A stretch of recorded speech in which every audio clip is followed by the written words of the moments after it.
to be fair. Hi guys, I woke up on Saturday and could not believe my eyes. Argentina had beaten the mighty All Blacks. My question to you is, how did they do it?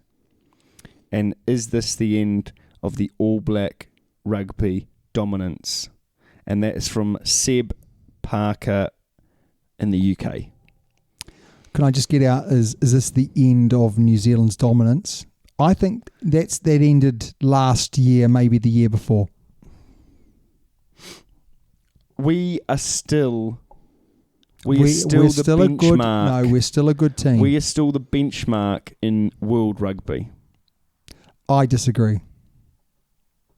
Okay, let's go back. If you're the dominant team, you'd go into most matches. I never said we were the dominant team. No, it says here, is it the end of the All Black dominance? Yes, and I said we are still the benchmark. It doesn't mean that we're dominating every single game because we've lost 2 in a row. Yes. But we've lost 2 in a row. We lost against Australia, who are in a rebuilding phase, which is the nicest possible way. No, we're not. Are we not? No, well, it doesn't look like we've got the same players as we had in the World Cup semis. We're not rebuilding, are we?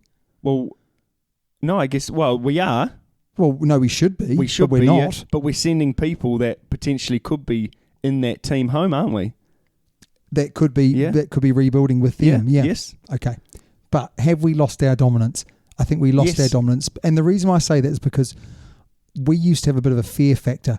We're playing the All Blacks. We've got no chance. Let's just keep the score low. Right? That's what teams used to think. Yeah. We've got no chance of beating them. Ireland have beaten us recently. Yeah. England have beaten us recently. South Africa have beaten us. But we kind of expect that. Australia will beat us every now and then because we play them so much. But for Argentina to beat us, there won't be teams fearing us anymore.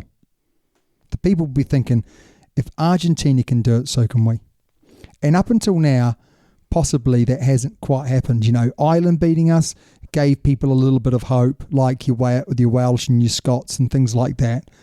But Argentina, a lot of teams will say we could beat Argentina. We would expect to beat Argentina, and if they can do it, so can we. So that's the first thing. I think we have lost our dominance, and I think South Africa will be more dominant than us moving forward, and I think England in the short term will be more dominant than us as well. Will teams turn around from the All Blacks loss this weekend, knowing that we've lost 2 in a row, and go, that's, you know, the All Blacks don't do that. They're going to absolutely go out hammer and tongs for the next game. And are Argentina going to go, you know, they're going into this week playing Australia. They'll prepare for that. But then going into the All Blacks next game, will they then go, here we go, we're in for an absolute rip snorter now? New Zealand are going to throw absolutely everything. I don't think there's any players in that All Blacks team, maybe barring 2 or 3, that opposition go, oh, how are we gonna stop him? Well, name those 2 or 3. Aaron Smith. Yep, agreed. Richie McCaw. Yep. Sam Cane. I think he's been really, really solid, and maybe Adi Sevilla. Yeah. But that's it. Yeah, I agree. I agree. There's no one in that midfield that going, you know, Conrad Smith, he wouldn't miss a tackle. No. Yeah. Defensively brilliant. Sonny Bill when he was playing, you know. Both attackers, and you know, we've got nothing. We've got no potency in that middle, and not even out wide. We used to have the best back 3, you know, the world's ever seen, and now you'd say, well, South Africa probably got a stronger back 3. But then we're putting, you know, we're either putting Rico in the middle. Oh yeah, don't even go Rico there. on the wing.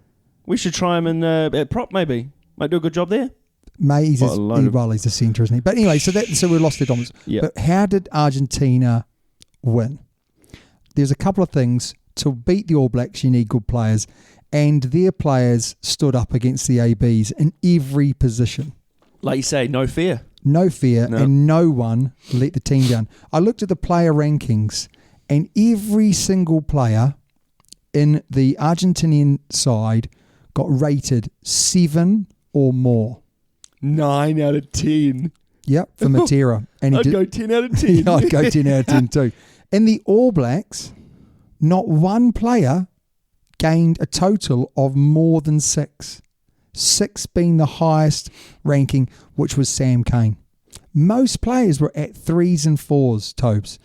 Now, God, that's bad, what I do not want to do here is I do not want to say that Argentina were good, New Zealand were rubbish. That's not the truth of it. That's not the reason why Argentina won. Argentina were fantastic and New Zealand weren't good, but they weren't good because Argentina were fantastic. Yes, I agree. So that's the first thing. We're not taking anything away from Argentina. Absolutely nothing. So the first thing is you need good players. They've got good enough players. The second thing is you need a good game plan. Yes. And their game plan was very simple. Stop New Zealand getting quick ball, kick your points when they're on offer, and give them no chances in turnovers. Yeah? They did all of those things, and they did them not for 40 minutes like a lot of teams do. They did it for the full 80 or 90 minutes. Well, there were a couple of we had a bit of a conversation before the game, and I sort of said to you, especially after that first 10 minutes, I was like, look, Argentina are going to be up for this, but they'll tire within 50, 60 minutes. Yeah. And then you saw Nicolas Sanchez and say, oh, yeah, he's way past it. Yeah. How good did he play? Yeah, he's amazing. But they stopped the quick ball. They got in our faces, didn't they? Did, yeah. You know, I know we got done for niggling, but they weren't up for the niggle, and you need to do that.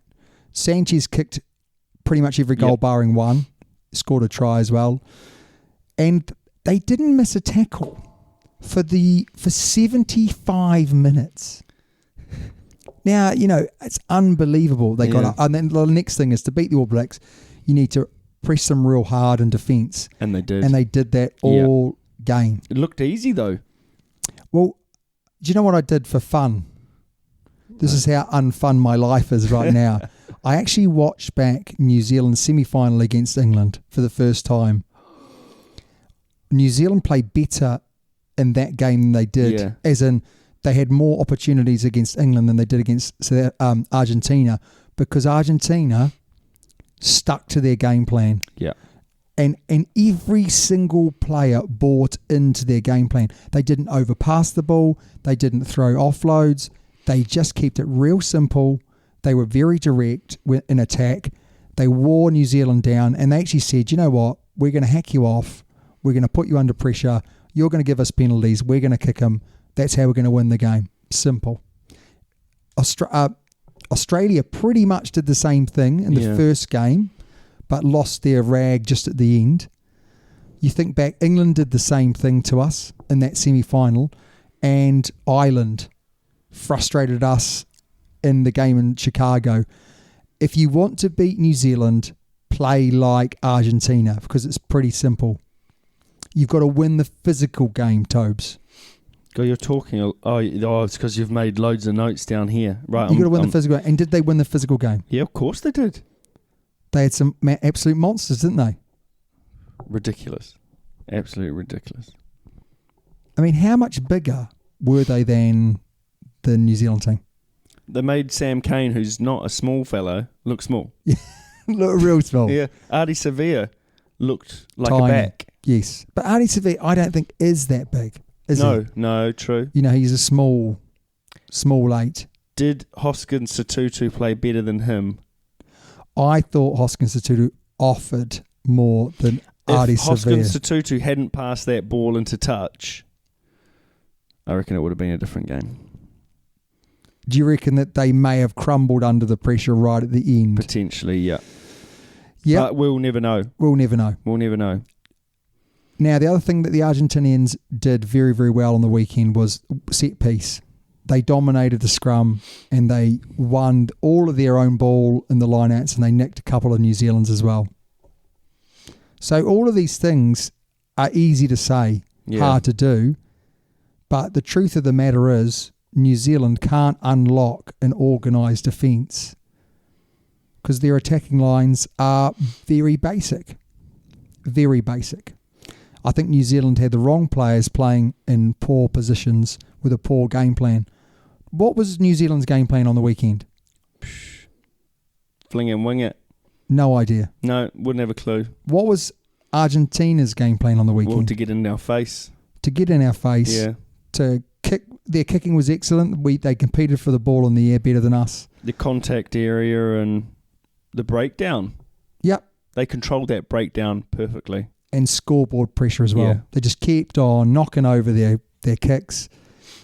And it was a masterclass of how to beat the All Blacks. Yeah. Fair play to them. They were Agreed. better than us, that's for sure. Agreed. My worry is that every international team will look at that and go, well, that's just how you do it. Well, we'll find out. Time will tell. Time will tell. You've got a question for me, though, Tobes. Oh, I do. So my question, which decade would you most want to play your rugby in? Okay, so we're going 1990 to 2000, 2000 to 2010, 2010 to 2020, or the future? If I'm thinking about... Hang on, okay. If I'm thinking about criteria. Enjoyment... Yes, we'll go that one first. Definitely the 90s. Would you go 90s? Yeah, they had those really warm shirts. You never got cold on a Saturday. No one was there, too did you? big. No one went to the gym.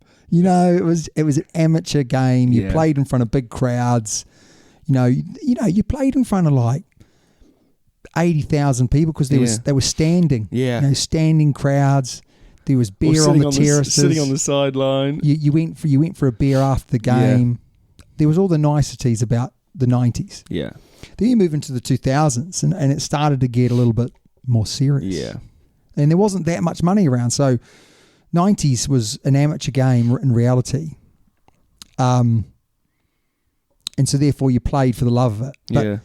in the 2000s, you played for money, but there wasn't a lot of money. No, that's right. So it was a professional game that wasn't that professional, money-wise. Whereas if I'm going to go money and I'm going to go travelling around the world... Well, you'd go future, wouldn't you? You go now and in the future. But what's the future going to give it? What's the future going to look like for rugby, for sport in general? Is it going to get back to normal, or are we going to have to sit 2 metres apart from everyone with, we have our own punnet of hot chips, which would be fantastic. Couldn't want our own. Well, yeah, that's More the merit. There's a silver lining to every cloud, isn't there? Would you have some tea sauce? Oh, mate, I have loads of tea sauce. I'd have a bit of mayonnaise as well. Nah, awful. You can have your own punnet. Yeah, so definitely for me, I'd go 1990s for enjoyment. Yep. What about you? I'd go 2010s, so 2010 to 2020. Is that just because that's what you grew up with? Let's be honest, I grew up with the 90s, didn't I? Yes. So I kind of grew up 2000s, 2010s, but, 2 World Cups. And also, I wouldn't have wanted to be there watching England lift the World Cup, and you were, mate. You picked the 2000s. 2010s, man. You said 2000 to 2010. No, that's when I was most watching. You're a closet England fan who you loved it. When they picked that trophy up in 2003, you were like, they're going, go England, go Johnny. Don't make me throw you out that window, because I'll do it. Yeah, okay. My question to you is, who is the most famous rugby player you've ever met, and what were they like? Probably, one of the most famous rugby players, Richie McCaw. I met Richie McCaw. That's pretty cool, eh? Yeah, I shook his hand. Yeah. Yeah, it was like, like a big shovel that you shovel like snow and stuff. It was like putting my little hand, like a chopstick, into this massive shovel. How old were you at this point? I was 18.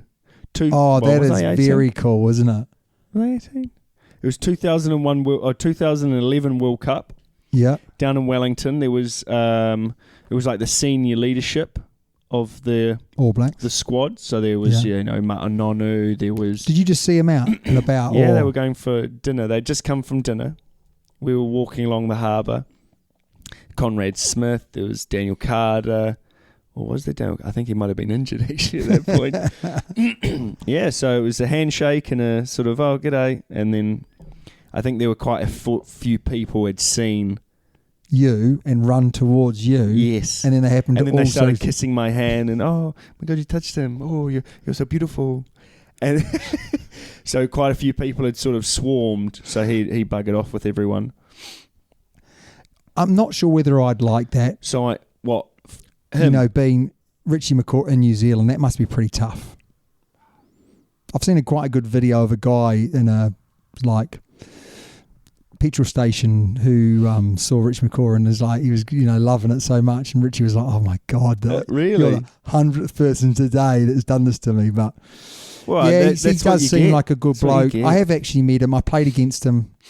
I haven't played with him in reality, but I have trained, and I'm sure I've told you the story already. I have trained against Jonah Lomu. He's my guy. My dad coached against him. He coached against him, yeah. That would have been a tough old... Right, coaches, let's talk about how we're going to beat Jonah. We can't beat Jonah. Well, he was playing at Wesley College. Yes. And I think Gisborne Boys High School beat them. Wow. That's impressive, eh? Because he would have been playing at 8 as well back in those days. Mate, I've got a great listener's question here. Hi, guys. Many thanks for the hard work and put on a fantastic podcast each week.